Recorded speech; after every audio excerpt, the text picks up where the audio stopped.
El cambio que se había producido en mi mejor amigo, Crawford Tillinghast, era terrible. No le había vuelto a ver desde aquel día, 2 meses y medio antes, en que me dijo hacia qué metas se dirigían sus investigaciones físicas y metafísicas, cuando había respondido a mis asombradas y casi asustadas protestas, expulsándome de su laboratorio y de su casa en un arranque de furia fanática. Yo sabía que ahora permanecía casi siempre encerrado en el laboratorio del ático con esa maldita máquina eléctrica, comiendo poco y excluyendo incluso a los sirvientes, pero no había pensado que un breve período de 10 semanas pudiera alterar y desfigurar tanto a cualquier criatura humana. No es agradable ver a un hombre robusto adelgazar de repente, y es aún peor cuando la piel holgada se vuelve amarillenta o gris, los ojos hundidos, rodeados y extrañamente brillantes, la frente veteada y ondulada,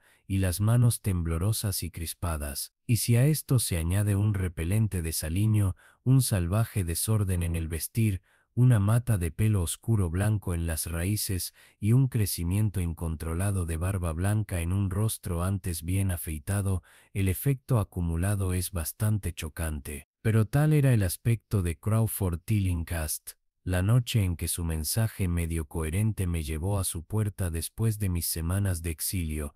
Tal era el espectro que temblaba al admitirme, con la vela en la mano, y que miraba furtivamente por encima del hombro, como si temiera cosas invisibles en la antigua y solitaria casa situada al fondo de la calle Benevolent.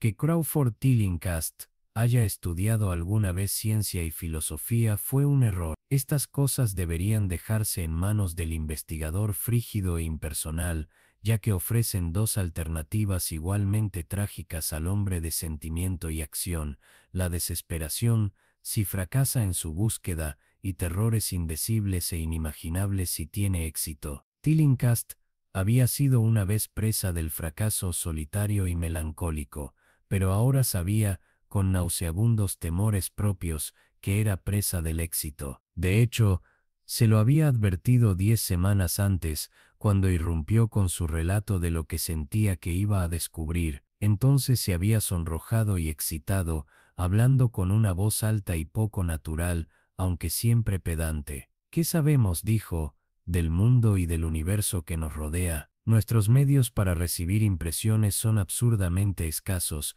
y nuestras nociones de los objetos circundantes infinitamente reducidas. Vemos las cosas solo como estamos construidos para verlas, y no podemos hacernos una idea de su naturaleza absoluta. Con 5 débiles sentidos, pretendemos comprender el ilimitadamente complejo cosmos, y sin embargo otros seres con una gama de sentidos más amplia, más fuerte o diferente, no solo podrían ver de manera muy diferente las cosas que vemos, sino que podrían ver y estudiar mundos enteros de materia, energía y vida que se encuentran cerca, pero que nunca pueden ser detectados con los sentidos que tenemos. Siempre he creído que esos mundos extraños e inaccesibles existen a nuestros pies, y ahora creo que he encontrado la manera de romper las barreras. No estoy bromeando. Dentro de 24 horas esa máquina cercana a la mesa generará ondas que actuarán sobre órganos sensoriales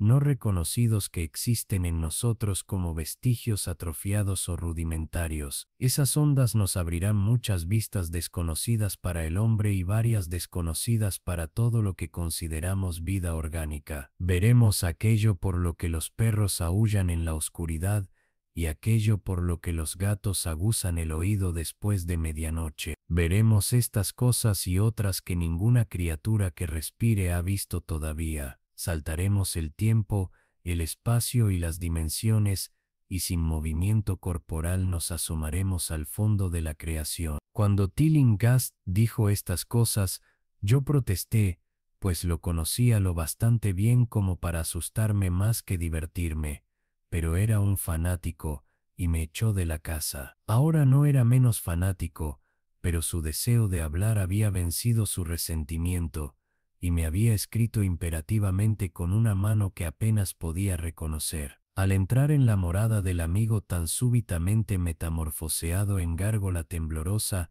me contagió el terror que parecía acechar en todas las sombras. Las palabras y las creencias expresadas 10 semanas antes parecían tener cuerpo en la oscuridad más allá del pequeño círculo de luz de las velas, y me enfermé al escuchar la voz hueca y alterada de mi anfitrión. Deseé que los sirvientes estuvieran cerca, y no me gustó que dijera que todos se habían ido 3 días antes. Me pareció extraño que el viejo Gregory, por lo menos, abandonara a su amo sin decírselo a un amigo tan probado como yo. Fue él quien me había dado toda la información que tenía de Tillinghast después de haber sido repelido con furia. Sin embargo, pronto subordiné todos mis temores a mi creciente curiosidad y fascinación. Solo podía adivinar lo que Crawford Tillinghast deseaba de mí, pero no podía dudar de que tenía algún estupendo secreto o descubrimiento que impartir. Antes había protestado por sus antinaturales incursiones en lo impensable. Ahora que evidentemente había tenido cierto éxito, casi compartía su espíritu, por terrible que pareciera el costo de la victoria. A través del oscuro vacío de la casa, seguí la vela oscilante en la mano de esta parodia de hombre tembloroso.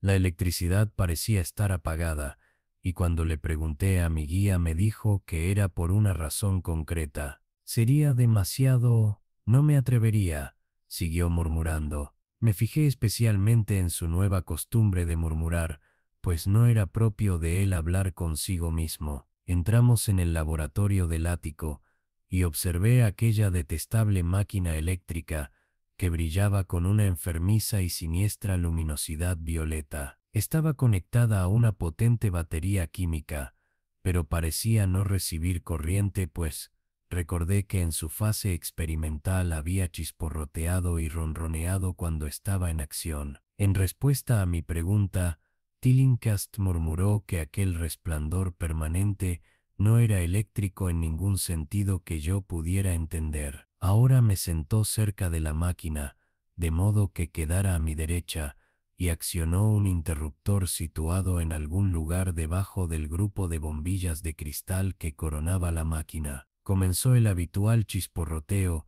que se convirtió en un gemido y terminó en un zumbido tan suave que sugirió la vuelta al silencio. Mientras tanto, la luminosidad aumentaba, disminuía de nuevo y luego asumía un color pálido, autré o una mezcla de colores que no podía ubicar ni describir. Tillinghast me había estado observando y notó mi expresión de desconcierto. ¿Sabes qué es eso?, susurró. Es ultravioleta. Se rió extrañamente ante mi sorpresa. Pensabas que el ultravioleta era invisible, y así es, pero ahora puedes ver eso y muchas otras cosas invisibles. Escúchame. Las ondas de esa cosa están despertando 1000 sentidos dormidos en nosotros, sentidos que heredamos de eones de evolución desde el estado de electrones separados hasta el estado de humanidad orgánica. He visto la verdad, y tengo la intención de mostrársela. ¿Os preguntáis qué os parecerá? Te lo diré. Aquí Tillinghast se sentó directamente frente a mí, apagando su vela y mirándome horriblemente a los ojos. Tus órganos sensoriales existentes, los oídos primero, creo captarán muchas de las impresiones, pues están estrechamente relacionados con los órganos dormidos. Luego habrá otros. ¿Has oído hablar de la glándula pineal? Me río del endocrinólogo superficial, compañero de dúo y de parvenú del freudiano. Esa glándula es el gran órgano sensorial de los órganos, lo he descubierto. En el fondo es como la vista, y transmite imágenes visuales al cerebro. Si usted es normal, esa es la forma en que debe obtener la mayor parte. Me refiero a obtener la mayor parte de las pruebas del más allá. Miré la inmensa habitación del ático con la pared sur inclinada, tenuemente iluminada por rayos que el ojo cotidiano no puede ver. Los rincones más lejanos eran todos sombras y todo el lugar adquiría una brumosa irrealidad que oscurecía su naturaleza e invitaba a la imaginación al simbolismo y al fantasma.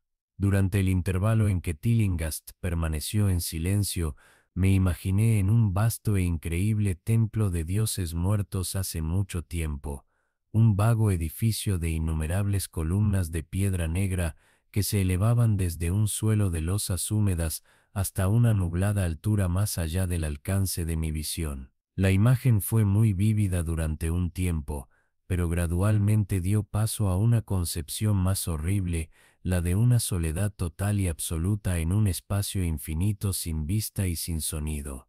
Parecía haber un vacío, y nada más, y sentí un miedo infantil que me impulsó a sacar del bolsillo de la cadera el revólver que llevaba al anochecer desde la noche en que fui asaltado en East Providence.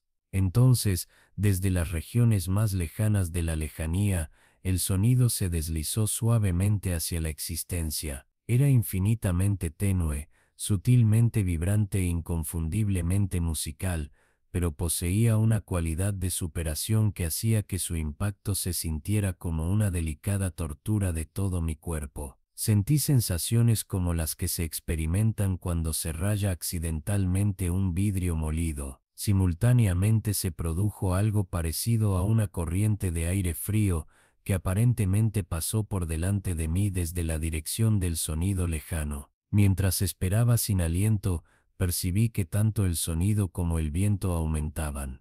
El efecto fue que me dio una extraña idea de que estaba atado a un par de rieles en el camino de una gigantesca locomotora que se acercaba. Comencé a hablar con Tillinghast, y al hacerlo todas las impresiones inusuales se desvanecieron abruptamente. Solo vi al hombre, a las máquinas que brillaban y al tenue apartamento. Tillinghast sonreía repulsivamente ante el revólver que yo había sacado casi inconscientemente, pero por su expresión estaba seguro de que había visto y oído tanto como yo, si no mucho más. Le susurré lo que había experimentado y me pidió que permaneciera lo más callado y receptivo posible. No te muevas, me advirtió, porque en estos rayos podemos ser vistos además de ver. Te dije que los sirvientes se fueron, pero no te dije cómo. Fue esa ama de llaves tan espabilada la que encendió las luces de la planta baja después de que yo le advirtiera que no lo hiciera, y los cables captaron vibraciones simpáticas. Debió de ser espantoso.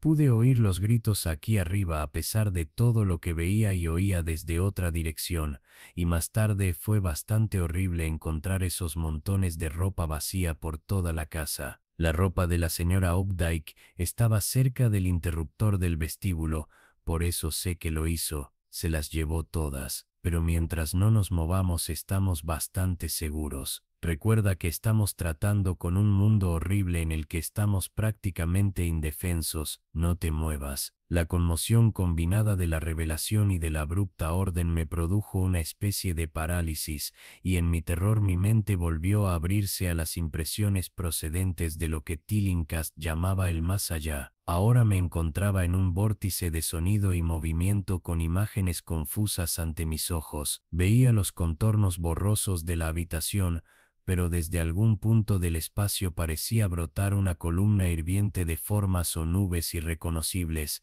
que penetraban en el sólido techo en un punto delante y a la derecha de mí. Luego volví a vislumbrar el efecto del templo, pero esta vez los pilares llegaban hasta un océano aéreo de luz que enviaba un rayo cegador a lo largo de la trayectoria de la columna nubosa que había visto antes. Después de eso la escena fue casi totalmente caleidoscópica, y en el revoltijo de imágenes, sonidos e impresiones sensoriales no identificadas, sentí que estaba a punto de disolverse o de perder de algún modo la forma sólida. Siempre recordaré un destello concreto. Me pareció contemplar por un instante una porción de extraño cielo nocturno lleno de esferas brillantes y giratorias, y al retroceder vi que los soles brillantes formaban una constelación o galaxia de forma establecida. Esta forma era el rostro distorsionado de Crawford Tillinghast. En otro momento sentí que las enormes cosas animadas me rozaban y que de vez en cuando caminaban o se desplazaban a través de mi cuerpo supuestamente sólido, y me pareció ver que Tillinghast las miraba como si sus sentidos mejor entrenados pudieran captarlas visualmente. Recordé lo que había dicho de la glándula pineal, y me pregunté qué veía con ese ojo preternatural. De repente, yo mismo me vi poseído por una especie de vista aumentada. Por encima del caos luminoso y sombrío surgió una imagen que, aunque vaga, tenía elementos de consistencia y permanencia, era en efecto algo familiar, pues lo insólito se superponía a la escena terrestre habitual, de la misma manera que una vista de cine puede arrojarse sobre el telón pintado de un teatro. Vi el laboratorio del ático, la máquina eléctrica y la antiestética forma de Tillinghast frente a mí, pero de todo el espacio no ocupado por los objetos familiares no había ni una sola partícula vacía. Formas indescriptibles, vivas o no, se mezclaban en un desagradable desorden y cerca de cada cosa conocida había mundos enteros de entidades extrañas y desconocidas. Asimismo, parecía que todas las cosas conocidas entraban en la composición de otras desconocidas y viceversa. Entre los objetos vivos destacaban las monstruosidades medusas de tinta que se agitaban en armonía con las vibraciones de la máquina, estaban presentes en una profusión repugnante y vi con horror que se superponían, que eran semifluidas y capaces de pasar unas a través de otras y a través de lo que conocemos como sólidos. Estas cosas nunca estaban quietas, sino que parecían flotar siempre con algún propósito maligno. A veces parecían devorarse unos a otros, el atacante se lanzaba sobre su víctima y la borraba instantáneamente de la vista. Me estremecía al pensar que sabía lo que había borrado a los desafortunados sirvientes y no pude excluirlo de mi mente mientras me esforzaba por observar otras propiedades del nuevo mundo visible que no se ve a nuestro alrededor. Pero Tillinghast me había estado observando y estaba hablando. ¿Los ves? ¿Los ves? ¿Ves las cosas que flotan y se mueven a tu alrededor y a través de ti en cada momento de tu vida? ¿Ves las criaturas que forman lo que los hombres llaman el aire puro y el cielo azul? No he logrado romper la barrera, no te he mostrado mundos que ningún otro hombre vivo ha visto. Oí su grito a través del horrible caos y miré el rostro salvaje que se acercaba tan ofensivamente al mío. Sus ojos eran pozos de fuego y me miraban con lo que ahora vi que era un odio abrumador. La máquina zumbó de forma detestable. ¿Crees que esas cosas que flotan acabaron con los sirvientes? Tonto. Son inofensivos, pero los sirvientes se han ido. ¿No es así? Intentaste detenerme, me desanimaste cuando necesitaba cada gota de ánimo que pudiera conseguir. Tenías miedo de la verdad cósmica, maldito cobarde. Pero ahora te tengo. ¿Qué ha arrastrado a los sirvientes? ¿Qué les hizo gritar tan fuerte? No lo sé, ¿eh? Pronto lo sabrás. Mírame, escucha lo que digo. ¿Crees que existen realmente cosas como el tiempo y la magnitud? ¿Crees que existen cosas como la forma o la materia? Te digo que he llegado a profundidades que tu pequeño cerebro no puede imaginar. He visto más allá de los límites del infinito y he sacado demonios de las estrellas. He aprovechado las sombras que van de un mundo a otro para sembrar la muerte y la locura. El espacio me pertenece. ¿Me oyes? Las cosas me persiguen ahora, las cosas que devoran y disuelven, pero sé cómo eludirlas. Es a ti a quien atraparán, como atraparon a los sirvientes. ¿Se mueve, querido señor? Te dije que era peligroso moverte. Te he salvado hasta ahora diciéndote que te quedes quieto.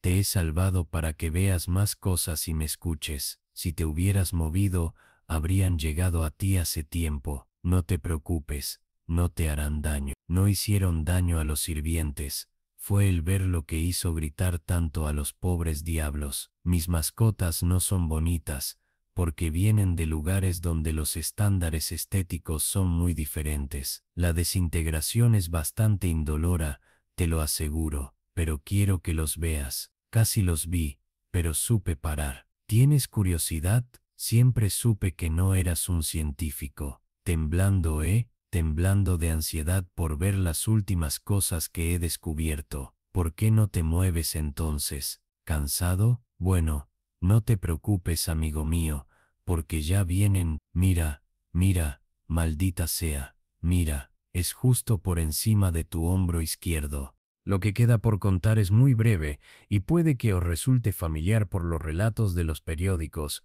La policía oyó un disparo en la vieja casa de los Tillinghast y nos encontró allí, los Tillinghast muertos y yo inconsciente. Me arrestaron porque tenía el revólver en la mano, pero me liberaron a las 3 horas, después de comprobar que era la apoplejía lo que había acabado con Tillinghast y de ver que mi disparo había sido dirigido a la máquina nociva que ahora yacía irremediablemente destrozada en el suelo del laboratorio. No conté mucho de lo que había visto, pues temía que el forense se mostrara escéptico, pero por el esquema evasivo que di, el médico me dijo que sin duda había sido hipnotizado por el loco vengativo y homicida. Me gustaría poder creer a ese médico. Ayudaría a mis nervios temblorosos si pudiera descartar lo que ahora tengo que pensar del aire y el cielo sobre y alrededor de mí. Nunca me siento solo ni cómodo, y una horrible sensación de persecución me invade a veces de forma escalofriante cuando estoy cansado. Lo que me impide creer al doctor es un simple hecho que la policía nunca encontró los cuerpos de los sirvientes que, según dicen, asesinó Crawford Tillinghast.